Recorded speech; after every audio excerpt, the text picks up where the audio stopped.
આપણે પદ્મપુરાણના 26મા દિવસની કથાને આગળ વધારીએ. ગોભીલના ગયા પછી પદ્માવતી દુઃખી થઈને રડવા લાગી. રડવાનો અવાજ સાંભળીને સખીઓ તેની પાસે દોડી આવીને પૂછવા લાગી, રાજકુમારી રડો છો કેમ? મથુરા નરેશ મહારાજ ઉગ્રસેન ક્યાં ચાલ્યા ગયા? પદ્માવતી રડતા રડતા પોતે જ રીતે ઠગાઈ ગઈ હતી તે બધી વાત કહી દીધી. સખીઓ તેને પિતાના ઘરે લઈ ગઈ. તે સમયે તે શોકથી વ્યથિત થઈને થરથર ધ્રુજતી હતી. સખીઓએ પદ્માવતીની માતાની સામે બધી વાત કહી દીધી. સાંભળીને તરત મહારાણી પોતાના મહેલમાં ગઈ અને તેમને કન્યાનું બધું વૃત્તાંત કહી સંભળાવ્યું. એ સાંભળીને મહારાજ સત્યકેતુને બહુ દુઃખ થયું. તેમણે વાહન અને વસ્ત્ર વગેરે આપીને થોડા લોકોની સાથે પુત્રીને મથુરામાં તેના પતિના ઘરે મોકલી દીધી. ધર્માત્મા રાજા ઉગ્રસેન પદ્માવતીને આવેલી જોઈને પ્રસન્ન થયા. તેઓ રાણીને વારંવાર કહેવા લાગ્યા, સુંદરી, હું તમારા વિના જીવન ધારણ કરી શકતો નથી. પ્રિય, તમે પોતાના ગુણ, શીલ, ભક્તિ, સત્ય અને પતિવ્રત્યા વગેરે સદ્ગુણોથી મને બહુ પ્રિય લાગો છો. પોતાની પ્રિય ભાર્યા પદ્માવતીને આ પ્રમાણે કહીને નૃપશ્રેષ્ઠ મહારાજ ઉગ્રસેન તેની સાથે વિહાર કરવા લાગ્યા. સર્વ લોકોને ભયભીત કરનારો તેનો ભયંકર ગર્ભ દિવસે દિવસે વધવા લાગ્યો, પરંતુ તે ગર્ભનું કારણ માત્ર પદ્માવતી જ જાણતી હતી. પોતાના ઉદરમાં વધી રહેલા તે ગર્ભના વિષયમાં પદ્માવતી દિન રાત ચિંતતી હતી. 10 વર્ષ સુધી તે ગર્ભ વધતો ગયો. ત્યાર પછી તેનો જન્મ થયો. તે મહાતેજસ્વી મહાબળી કંસ હતો, જેને ભયથી 3 લોક ધ્રુજી ઉઠ્યા હતા, તથા જે ભગવાન કૃષ્ણના હાથે મરાઈને મોક્ષને પ્રાપ્ત થયો. સ્વામી, આવી ઘટના ભવિષ્યમાં થવાની છે. આ મેં સાંભળ્યું છે. મેં તમને જે કંઈ કહ્યું છે તે સમસ્ત પુરાણોનો નિશ્ચિત મત છે. આ પ્રમાણે પિતાના ઘરમાં રહેનારી કન્યા બગડી જાય છે, તેથી કન્યાને ઘરમાં રાખવી ન જોઈએ. આ સુદેવા બહુ દુષ્ટ અને મહાપાપિણી છે, તેથી આનો પરિત્યાગ કરીને તમે નિશ્ચિત થઈ જાઓ. શુક્રી કહે છે કે માતાના આ વાત સાંભળી ઉત્તમ સલાહ આપીને મારા પિતા દ્વિજ શ્રેષ્ઠ વસુદેવે મારો ત્યાગ કરી દેવાનો નિશ્ચય કર્યો. તેમણે મને બોલાવીને કહ્યું કે દુષ્ટે કુમળા કુળમાં કલંક લગાડનારી દુરાચારિણી, તારા જ અન્યથી પરમ બુદ્ધિમાન શિવસરમાં ચાલ્યા ગયા. જ્યાં તારા સ્વામી રહે છે તું પણ ત્યાં ચાલી જા, અથવા તને ઠીક લાગે ત્યાં ચાલી જા. જેમ લાગે તેમ યોગ્ય કર. મહારાણીજી આમ કહીને માતા પિતા અને પરિવારના લોકોએ મારો ત્યાગ કરી દીધો. હું તો પોતાની લાજ ખોઈ ચૂકી હતી. તરત ત્યાંથી ચાલી ગઈ, પરંતુ ક્યાંય પણ રહેવાનું મારે સ્થાન અને સુખ મળતું નહોતું. લોકો મને જોતા જ મારો તિરસ્કાર કરતા હતા. કુળ અને માનથી વંચિત થઈને ફરતી ફરતી હું પ્રાંતની બહાર નીકળી ગઈ અને ગુજરાત પ્રાંતના પ્રભાસ ક્ષેત્રમાં આવી પહોંચી, જ્યાં ભગવાન સોમનાથનું મંદિર છે. મંદિરની પાસે જ વનસ્થળ નામનું વિખ્યાત એક નગર હતું. તે શહેરની તે સમયે ભારો જલાજલી હતી. હું ભૂખથી અત્યંત પીડિત હતી, તેથી માટીનું ભિક્ષાપાત્ર લઈને ભીખ માગવા નીકળી, પરંતુ બધા લોકો મારાથી ઘૃણા કરતા હતા. આ પાપીને આવી કાઢો અને અહીંથી, આમ કહીને મને ભિક્ષા આપતું ન હતું. આ પ્રમાણે દુઃખમય જીવન વ્યતીત કરતા હું ભારે રોગગ્રસ્ત થઈ ગઈ. તે નગરમાં ફરતા ફરતા મેં એક બહુ સુંદર ઘર જોયું, જ્યાં વૈદિક પાઠશાળા હતી. તે ઘર કેટલાક બ્રાહ્મણોથી ભરેલું હતું અને જ્યાં ચારે બાજુ વેદમંત્રનો ધ્વનિ થઈ રહ્યો હતો. લક્ષ્મીથી ભરપૂર અને આનંદથી પરિપૂર્ણ તે રમણીય ઘરમાં મેં પ્રવેશ કર્યો. તે બધી રીતે મંગળમય પ્રતીત થતું હતું. તે ઘર મારા પતિ શિવશર્માનું હતું. હું દુઃખથી પીડિત થઈને બોલી, ભિક્ષા આપો. દ્વિજ શ્રેષ્ઠ શિવશર્માએ ભિક્ષાનો શબ્દ સાંભળ્યો. તેમની એક પત્ની હતી જે સાક્ષાત લક્ષ્મી જેવી રૂપવતી હતી. તેમનું નામ મંગલા હતું. પરમ બુદ્ધિમાન શિવશર્માએ પોતાની પત્ની મંગલાને કહ્યું કે પ્રિય, જુઓ, એક દુબળી પાતળી સ્ત્રી આવી છે, ભિક્ષા માટે દ્વાર પર ઊભી છે. તેને ઘરમાં બોલાવીને ભોજન કરાવો. મને જોઈને મંગલાનું હૃદય કરુણાથી છલકાઈ ગયું. તેણે મને મિષ્ટાન ભોજન કરાવ્યું. હું મારા પતિને ઓળખી ગઈ હતી. તેમને જોઈને લજ્જાથી મારું મસ્તક ઝૂકી ગયું. પરમ સુંદરી મંગલાએ મારા આ ભાવને જોયો અને સ્વામીને પૂછ્યું કે પ્રાણનાથ, આ કોણ છે?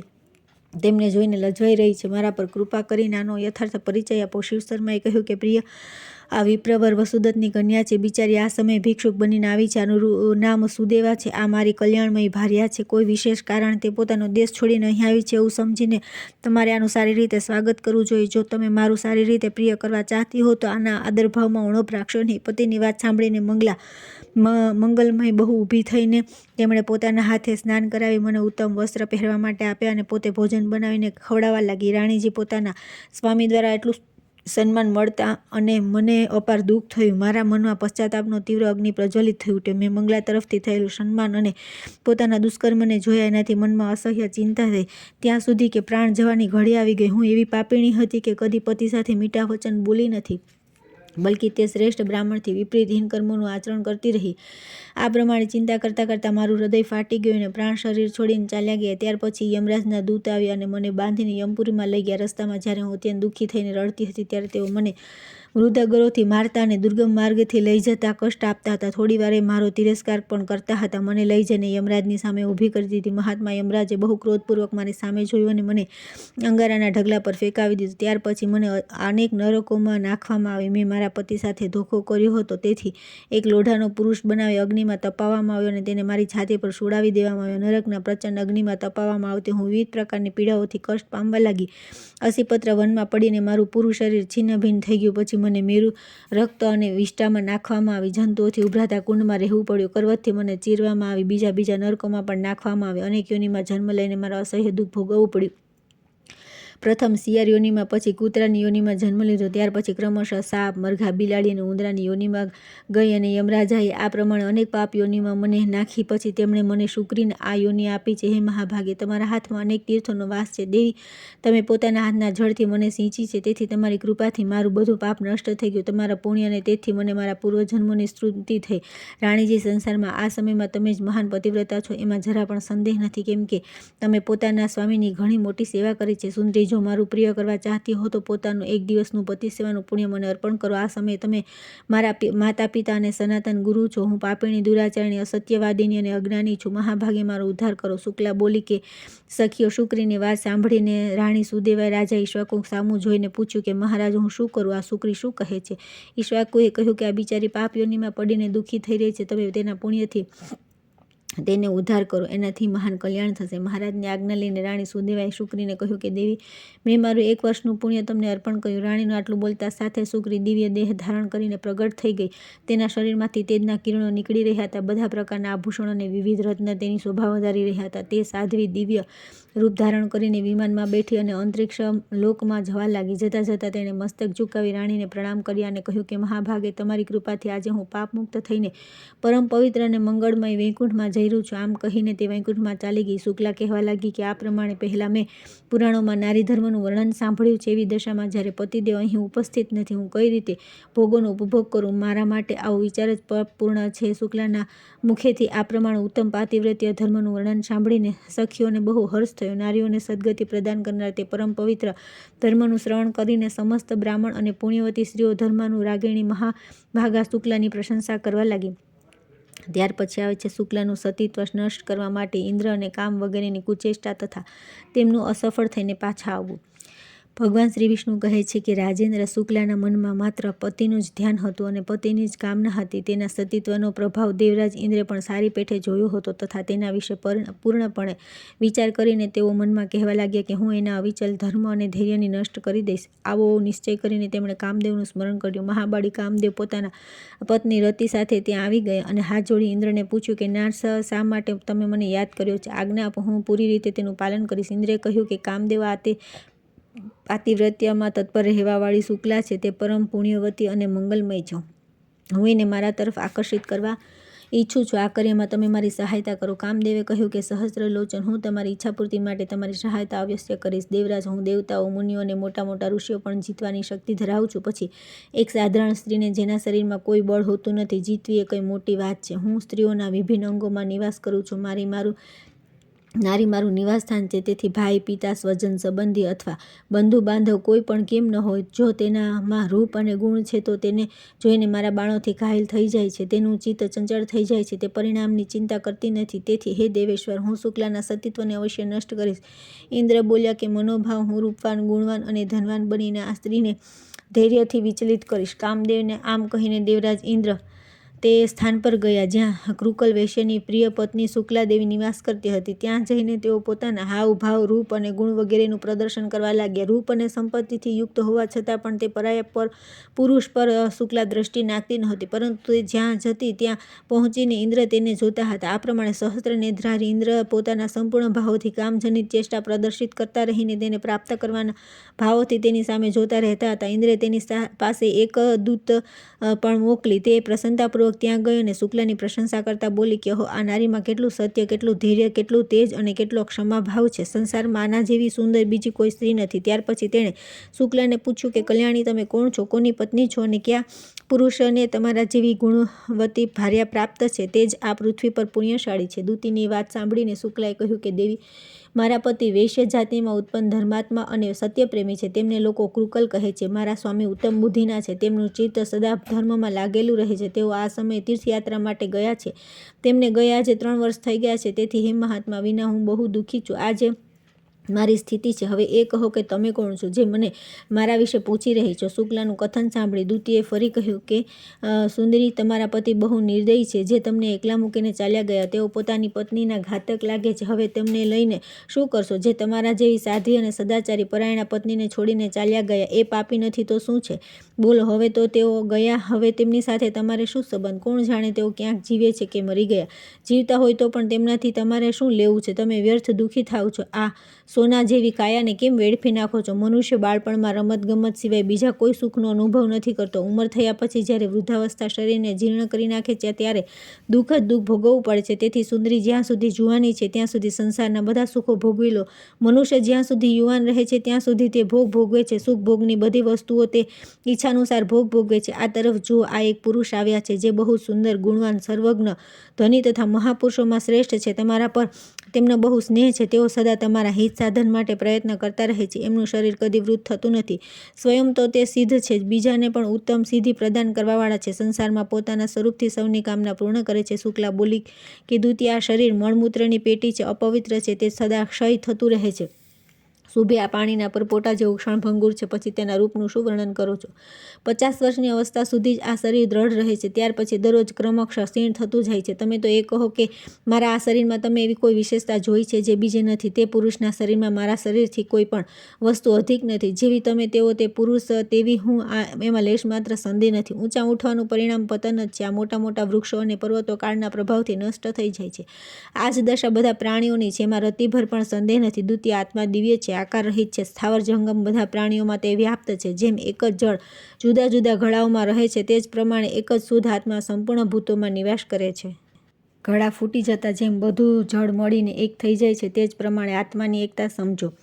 ત્રિવિધ શરીરનો નાશ થવાથી પંચકોશના સંબંધથી 5 પ્રકારનો પ્રતીત થનારો આત્મા એકરૂપ થઈ જાય છે. સંસારમાં નિવાસ કરવાવાળા પ્રાણીઓનું મેં સદા એક જ રૂપ જોયું છે. કોઈમાં કોઈ અપૂર્વતા નથી. કામનો વિકાર બધા પ્રાણીઓને થાય છે. તે સમયે સ્ત્રી અને પુરુષ બંનેની ઇન્દ્રિયોમાં ઉત્તેજના ઉત્પન્ન થાય છે, જેથી તે બંને પ્રમત્ત થઈને એકબીજાને મળે છે, શરીર સાથે શરીરને રગડે છે. એનું નામ જ મૈથુન છે. તેનાથી ક્ષણવાર માટે સુખ મળે છે, પછી તેવી જ દશા થઈ જાય છે. દૂતી, સર્વત્ર આવી જ વાત જોવામાં આવે છે. તેથી હવે તમે પોતાના સ્થાન પર ચાલી જાઓ. તમારા પ્રાસ્તાવિતમાં કાર્યમાં કોઈ નાવીન્ય નથી. આખરે મારા માટે તો આમાં કોઈ અપૂર્વ વાત દેખાતી નથી. તેથી હું કદાપી એવું કરી ન શકું. ભગવાન શ્રી વિષ્ણુ કહે છે કે શુક્લાએ આ પ્રમાણે કહ્યું પછી દૂતી ચાલી ગઈ. તેણે ઇન્દ્રને પણ શુક્લાની બધી વાતો કહી દીધી. શુક્લાની વાત સત્ય અને ધર્મયુક્ત હતી. તેના સાહસ, જ્ઞાન અને ધૈર્યની આલોચના કરીને ઇન્દ્ર મનમાં જ વિચારવા લાગ્યા કે આ પૃથ્વી પર બીજી એવી કોઈ સ્ત્રી નથી જે આ વાત કરી શકે. એની વાત યોગ્ય સ્વરૂપ, નિશ્ચયાત્મક તથા જ્ઞાનરૂપી જળથી પ્રક્ષાલિત છે. એમાં શંકા નથી કે મહાભાગા શુક્લા પરમ પવિત્ર અને સત્ય સ્વરૂપા છે.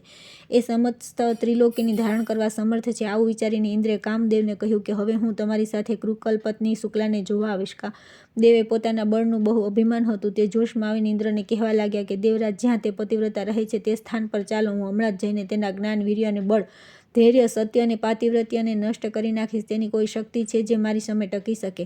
કામદેવની વાત સાંભળીને ઇન્દ્રે કહ્યું કે કામ, હું જાણું છું આ પતિવ્રતા તમારાથી પરાસ્ત થવાની નથી. તે પોતાના ધર્મમય પરાક્રમથી સુરક્ષિત છે. તેનો ભાવ બહુ ઊંચો છે. તે વિવિધ પ્રકારના પુણ્યો કર્યા કરે છે. તેમ છતાં હું અહીં આવીને તમારા તેજ, બળ અને પરાક્રમને જોઈશ. આમ કહીને ઇન્દ્રદેવ ધનુર્વીર કામદેવની સાથે ચાલ્યા. તેમની સાથે કામદેવની પત્ની રતિ અને દૂતી પણ હતી. તે પરમ પુણ્યમયી પતિવ્રતા પોતાના ઘરના દ્વાર પાસે એકલી બેઠી હતી અને માત્ર પતિના ધ્યાનમાં તન્મય થઈ રહી હતી. તે શ્વાસને નિયંત્રિત કરીને પતિનું ચિંતન કરતી હતી.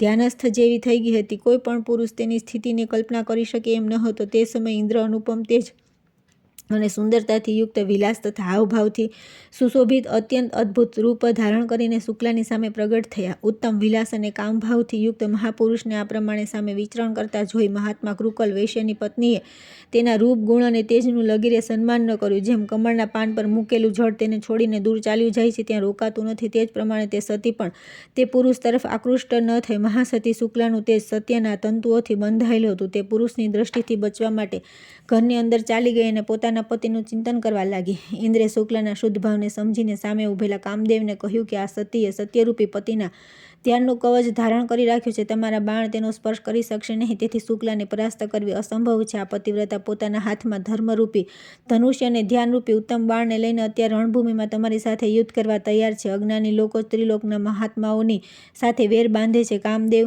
આ સતીના તાપનો નાશ કરવાથી આપણા બંને અનંત અને અપાર દુઃખ ભોગવવું પડશે. તેથી આપણે હવે અહીંથી ચાલ્યા જવું જોઈએ. તમને ખબર છે, પહેલાં હું એકવાર સતી સાથે સમાગમ કરવાનું ભયંકર પરિણામ ભોગવી ચૂક્યો છું. મહર્ષિ ગૌતમે મને ભયંકર શાપ આપ્યો હતો. અગ્નિની જ્વાળાનો સ્પર્શ કરવાનું સાહસ કોણ કરશે?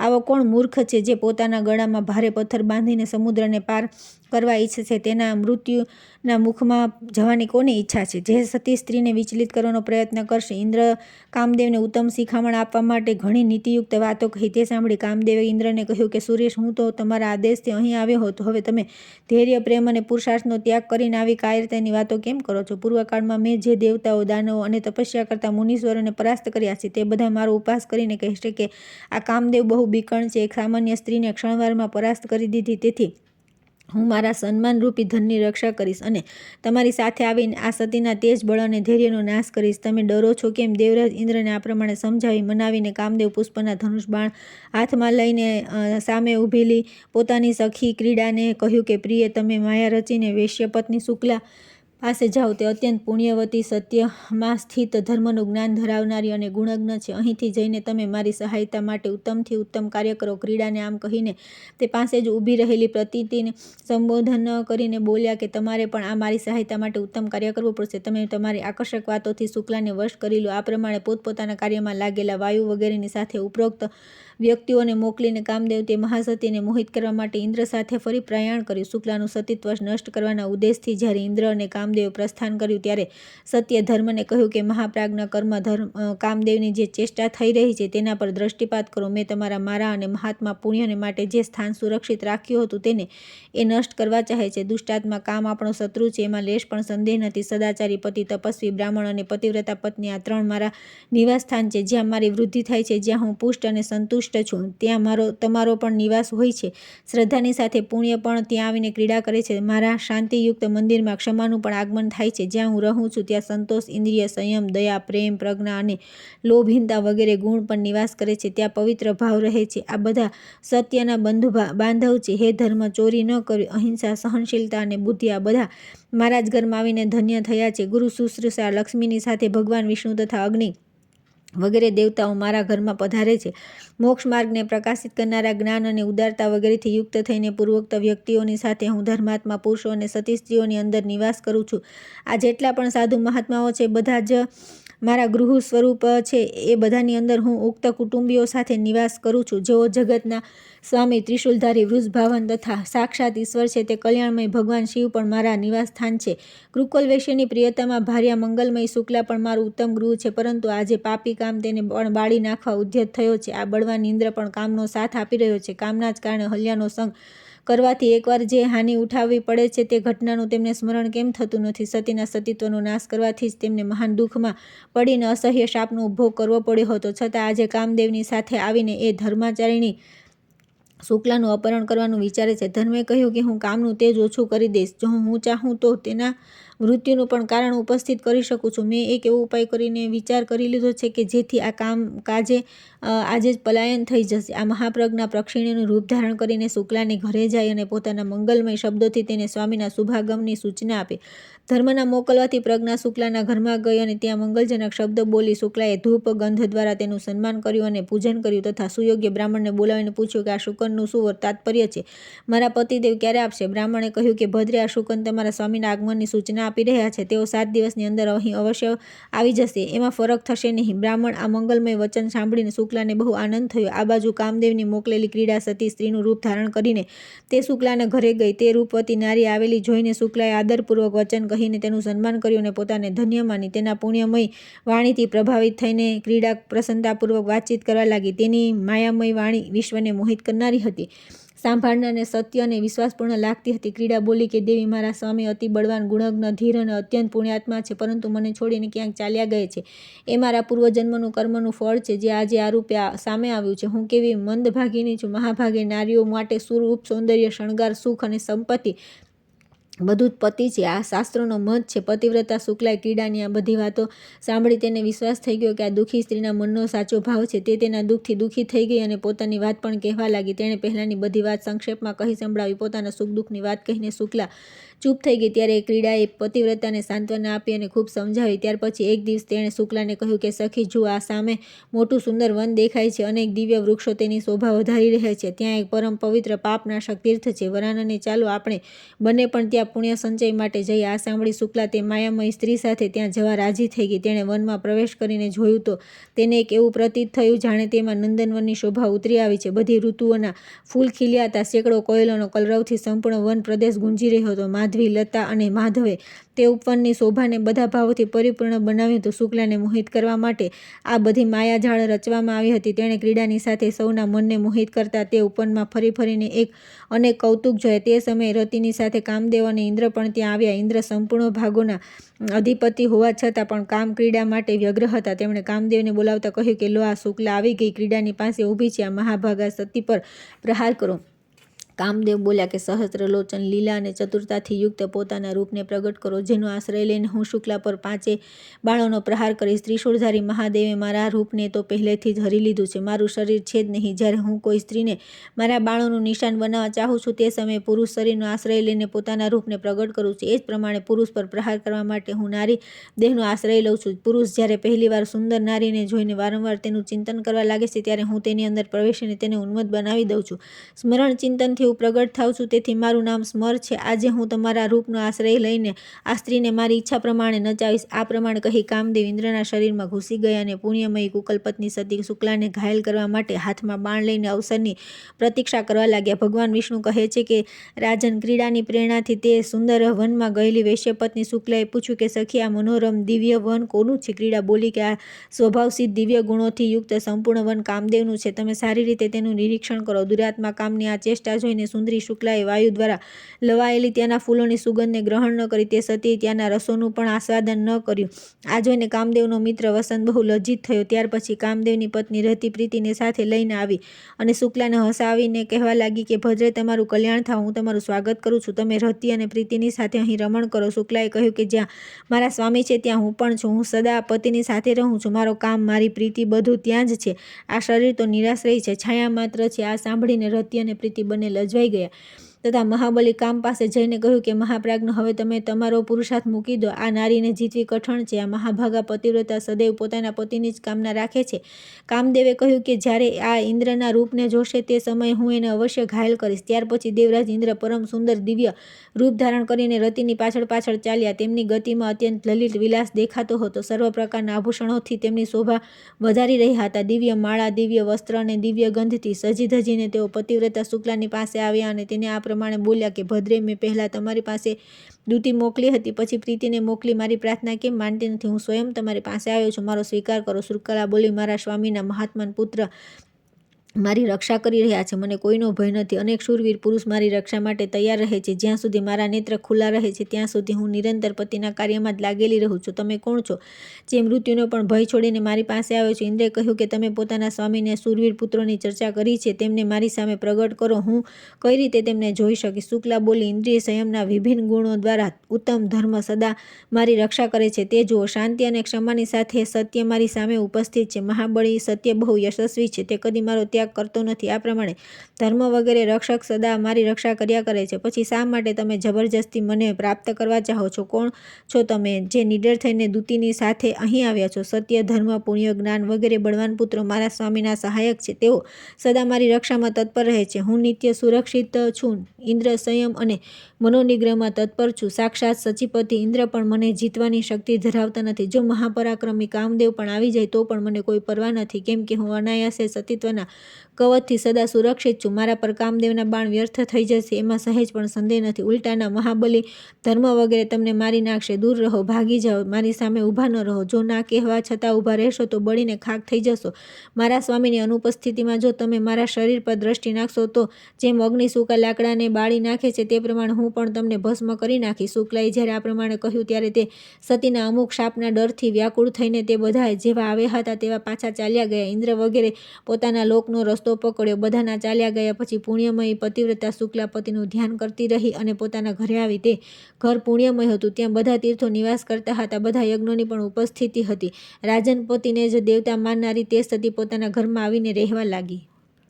ત્યાર પછી આવે છે શુક્લાના સ્વામીનું તીર્થયાત્રાથી આવવું અને ધર્મની આજ્ઞાથી શુક્લાની સાથે શ્રાદ્ધ વગેરે કરીને દેવતાઓ પાસેથી વરદાન પ્રાપ્ત કરવું. ભગવાન વિષ્ણુ કહે છે કે રાજન, કૃકલ વૈશ્ય બધા તીર્થોની યાત્રા પૂરી કરીને પોતાના સાથીઓ સાથે બહુ આનંદપૂર્વક ઘર તરફ આવી રહ્યા હતા. તેઓ વિચારતા હતા, મારો સંસારમાં જન્મ લેવો સફળ થઈ ગયો, મારા બધા પિતૃઓ સ્વર્ગમાં ચાલ્યા ગયા હશે. તેઓ આ પ્રમાણે વિચાર કરી રહ્યા હતા ત્યારે એક દિવ્ય રૂપધારી વિશાળકાય પુરુષ તેમના પિતામહોને પ્રત્યક્ષ રૂપે બાંધીને સામે પ્રગટ થયા અને બોલ્યા કે વૈશ્ય, તમારું પુણ્ય ઉત્તમ નથી, તમને તીર્થયાત્રાનું ફળ મળ્યું નથી, તમારો આ બધાનો શ્રમ વ્યર્થ ગયો.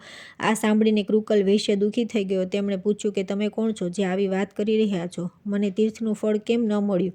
ધર્મે કહ્યું કે જે ધાર્મિક આચાર અને ઉત્તમ વ્રતનું પાલન કરનારી, શ્રેષ્ઠ ગુણોથી વિભૂષિત, પુણ્યમાં અનુરાગ રાખનારી તથા પુણ્યમયી પતિવ્રતા પત્નીને એકલી મૂકીને ધર્મ કરવા માટે બહાર જાય, તેનો કરેલો બધો ધર્મ વ્યર્થ થઈ જાય છે, એમાં લગીરે સંદેહ નથી. જે સર્વ પ્રકારના સદાચારમાં સંલગ્ન રહેનારી, પ્રશંસાપાત્ર આચરણવાળી, ધર્મ સાધનમાં તત્પર, સદા પાતિવ્રત્યનું પાલન કરવાવાળી, સર્વ વાતોને જાણવાવાળી તથા જ્ઞાન પ્રત્યે અનુરાગી છે તેવી ગુણવતી, પુણ્યવતી અને મહાસતી નારી જેની પત્ની હોય તેના ઘરમાં સદા દેવતાઓ નિવાસ કરે છે. પિતૃઓ પણ તેના ઘરમાં રહીને નિરંતર તેની યશની કામના કરે છે.